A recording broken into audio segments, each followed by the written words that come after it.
दोस्तों आप देख रहे हैं HN हरिद्वार न्यूज़। मेरा नाम मोहम्मद वक़ार ज़िया, कैमरामैन मोहम्मद अफ़ान के साथ। आज एक मीटिंग में मौलाना महमूद मदनी से किसी ने सवाल किया असदुद्दीन ओवैसी के बारे में। उन्होंने असदुद्दीन ओवैसी के बारे में क्या कहा, आप पहले ही वीडियो देखिए, उसके बाद हम आपसे बात करते हैं। वीडियो अच्छी लगे तो लाइक और शेयर मजबूत होती है। तो जहाँ ओवैसी साहब या कोई मुस्लिम पार्टी चुनाव नहीं लड़ती, वहाँ बीजेपी क्यों जीत जाती है? क्या कारण है? जी, असल में ये सवाल जो है वो थोड़ा टेढ़ा है और थोड़ा लंबा है। अब इसके ऊपर अगर मैं बात करूंगा तो लंबी बात होगी, नंबर एक। नंबर दो, आपने आदमी का नाम ले लिया। मेरी आदत है, मैं आदमी का नाम लेता नहीं हूं। अब सवाल करने वाले नाम ले लेते हैं, मैं जवाब दूंगा तो कहेंगे जी ये तो उनके खिलाफ बोल रहे हैं।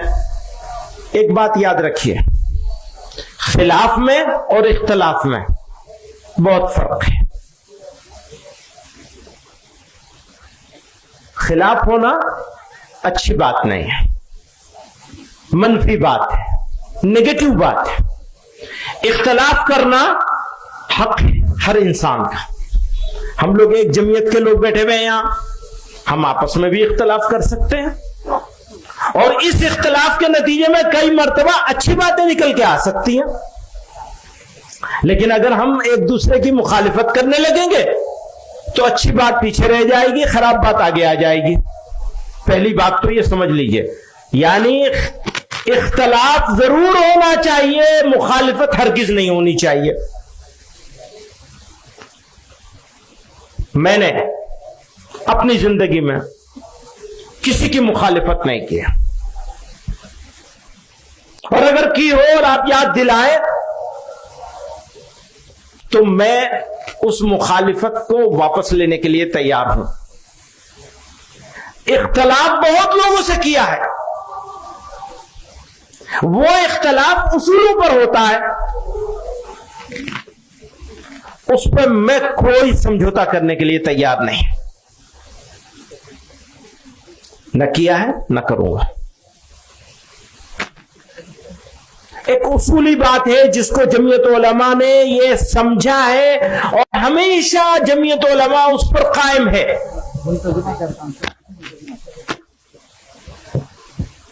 आजादी की लड़ाई मिलकर लड़ी गई, मुल्क को आजाद करने की लड़ाई मिलकर लड़ी गई, मुल्क को आबाद करने की लड़ाई भी मिलकर लड़ी जाएगी और लड़ी जानी चाहिए। कैसे? वो लगाओ जरा, मैं कुछ एक चीज दिखाऊंगा आपको। मैंने कुछ साल पहले इसको बनाया था, आज इत्तेफाक है भारत में 2019 में मुसलमानों की आबादी, कुल आबादी मुल्क की जो है वो पहले देखिए, ये है कुल आबादी 137 करोड़ लोग हैं जो इस मुल्क में बसते हैं। 137, इसको मोटे तौर पर 140 करोड़ मान लें, क्योंकि आमतौर पर 140 करोड़ बोला जाता है।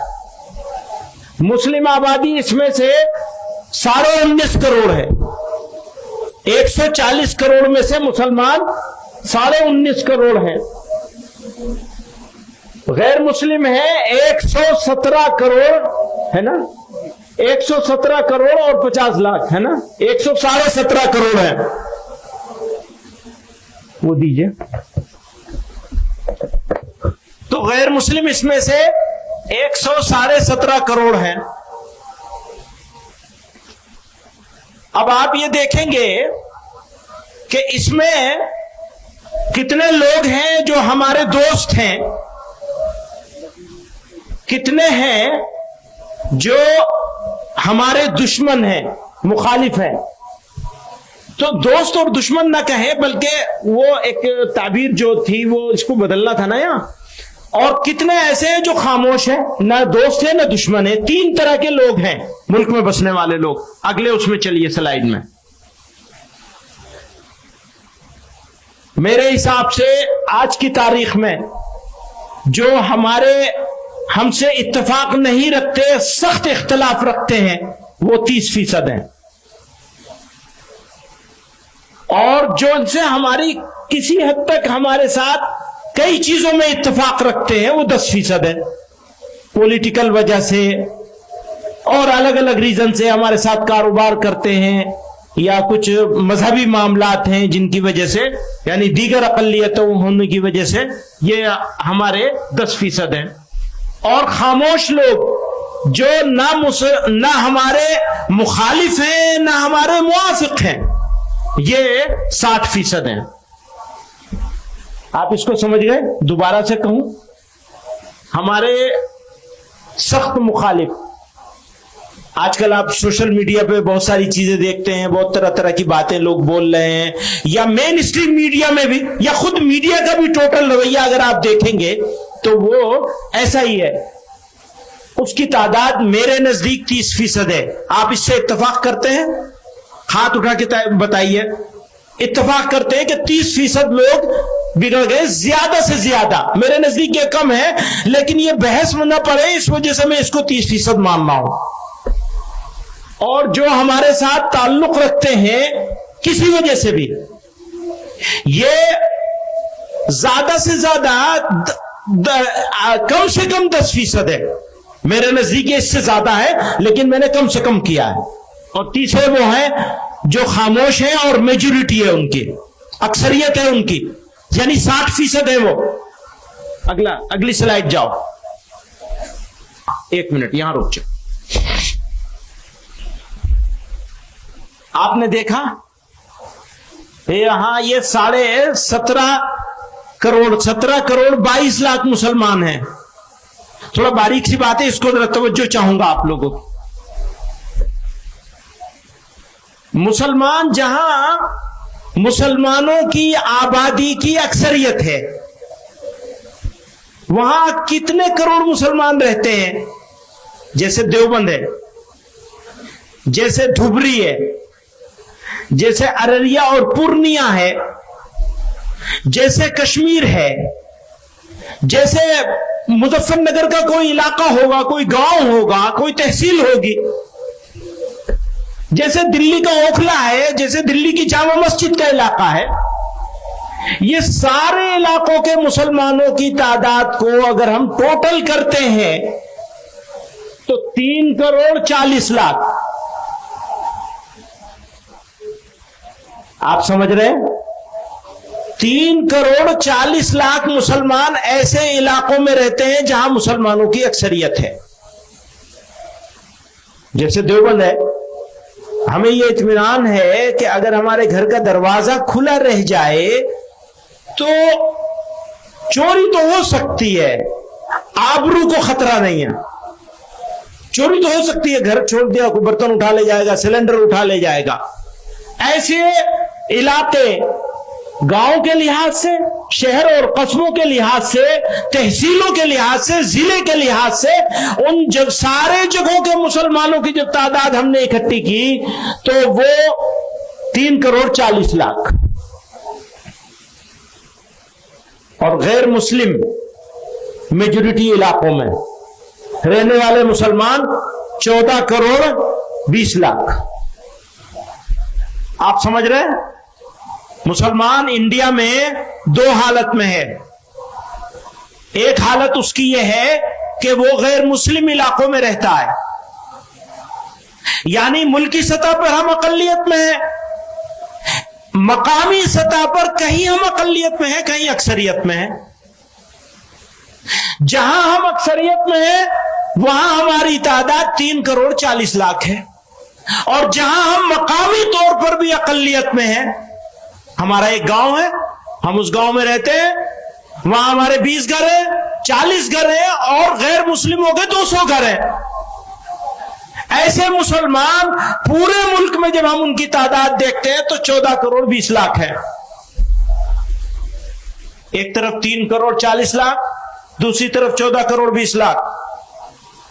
अगर ईमानदार हैं हम तो हम पॉलिसी बनाएंगे किसके लिहाज से? 14 करोड़ 20 लाख के लिहाज से, जिसकी इज्जत भी खतरे में है, जिसकी मस्जिदें भी खतरे में है, जिसकी हर चीज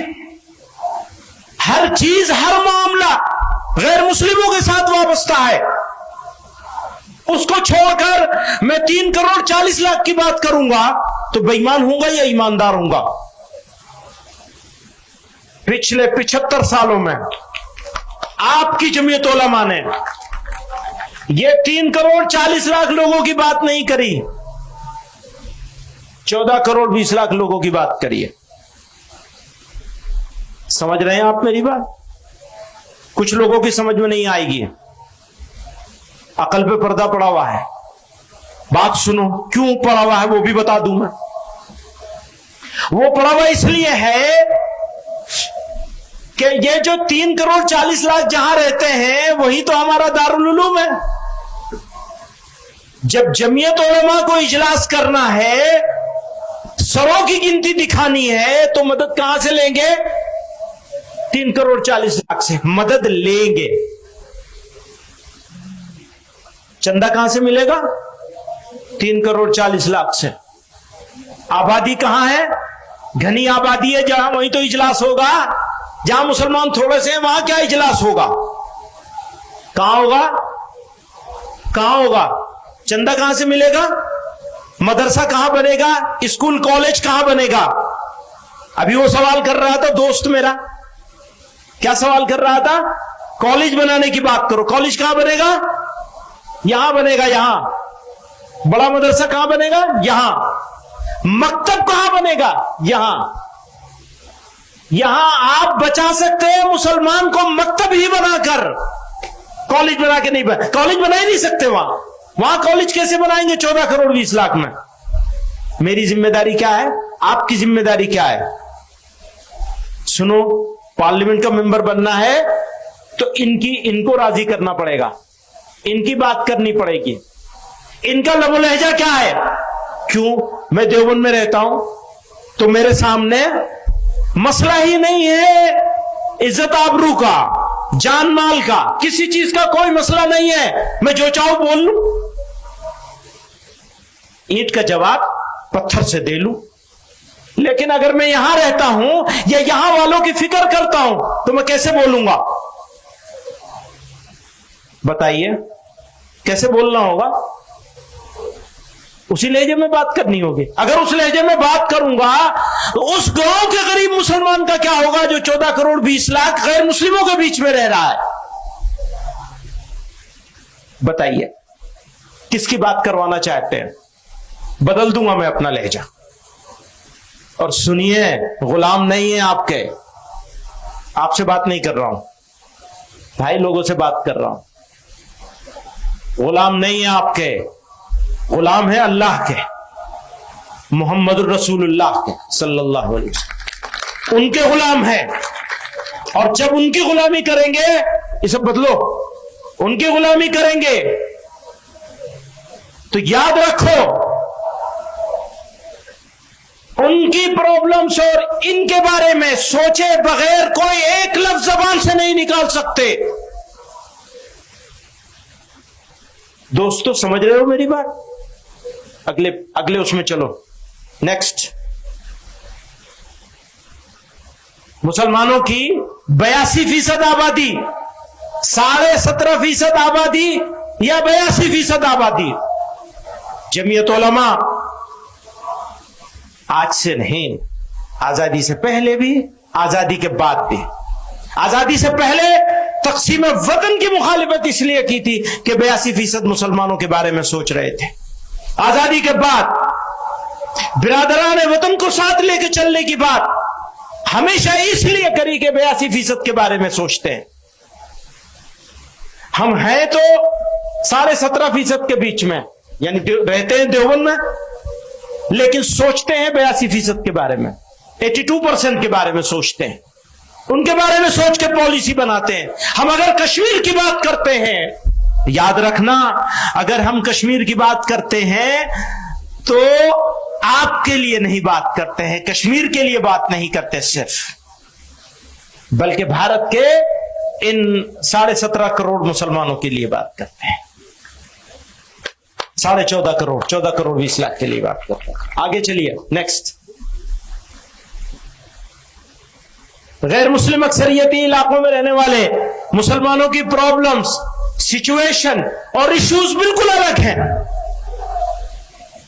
गैर मुस्लिमों के इलाके में रहने वाले मुसलमानों की प्रॉब्लम्स, सिचुएशन और इश्यूज बिल्कुल अलग हैं, और मुस्लिम अक्सरियती इलाकों में रहने वाले मुसलमानों की प्रॉब्लम्स, इश्यूज बिल्कुल अलग हैं। आप समझ रहे हैं मेरी बात? यह बात मैंने कह दी यहां तक। आप हजरात में से किसी समझदार आदमी के जहन में इस बारे में सवाल हो तो अपना नाम लिख के भेज दे, मैं उस सवाल का जवाब भी दूंगा अगर कोई सवाल आएगा। नेक्स्ट, मुस्लिम अक्सरियती इलाकों के मुसलमानों के सामने अपना ईमान, अपनी पहचान, इज्जत और आबरू बचाने का इशू नहीं है भाई। देवबंद वाले मुसलमानों के सामने यह इशू नहीं है, जबकि गैर मुस्लिम अक्सरियती इलाकों में रहने वाले मुसलमानों के सामने सबसे बड़ा इशू अपना ईमान, पहचान, इज्जत, आबरू और मसाजिद बचाने का है। कौन सी चीज बचाओगे? अपनी नाक बचाओगे या अपने भाइयों का ईमान और इज्जत और आबरू बचाओगे? फैसला आपको करना है। जमीयत उलमा तो इस फैसले पर है। मैं सारे दोस्तों को कहना चाहता हूं आज के इस इजलास के जरिए से बताया जाए कि किसके लिए काम करना होगा। उस इलाके के मुसलमानों के लिए काम करना होगा जो मुस्लिम अक्सरियती इलाकों में रहता है, या उस इलाके के मुसलमानों के लिए, उस मुसलमान के लिए काम करना होगा जो गैर मुस्लिम अक्सरियती यानी गैर मुस्लिम, नॉन मुस्लिम मेजोरिटी एरिया में रहने वाले मुसलमान और मुस्लिम मेजोरिटी में रहने वाले मुसलमान, दोनों के सोचने का अंदाज भी अलग है, एटीट्यूड भी अलग है, रवैया भी अलग है, सोच भी अलग है, पॉलिटिक्स भी अलग है। नेक्स्ट, मुसलमानों की leadership, political leadership, religious leadership, social leadership, Muslim institutions, educational institutions, चाहे रिलीजियस हो और चाहे असली तालीम का, जनरल एजुकेशन के हो, फॉर्मल एजुकेशन के हो, सब मुस्लिम मेजोरिटी एरिया से डेवलप होते हैं, वही बनते हैं। कोई बड़ा मदरसा किसी गैर मुस्लिम मोहल्ले में तो जाके बनेगा नहीं।